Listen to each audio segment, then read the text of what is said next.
सिंह जी को भोजपुरी का power star कहा जाता है।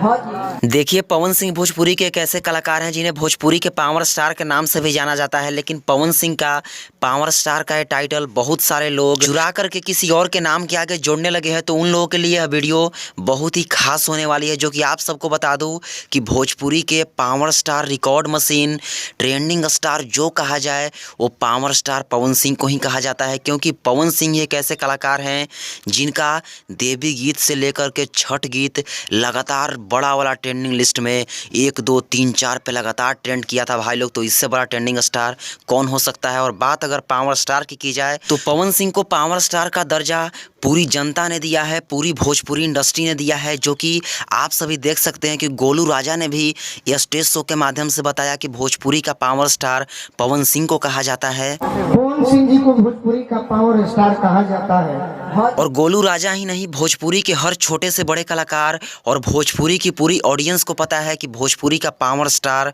पवन सिंह को ही कहा जाता है। तो भाई लोग, पवन सिंह के पास वो पावर है जिसके कारण इन्हें लोग पावर स्टार के नाम से जानते हैं। लेकिन पवन सिंह के पावर स्टार के इस टाइटल को भी बहुत सारे लोग कॉपी करने लगे हैं। आज जो पवन सिंह करेगा उसी पे रेंगोगे।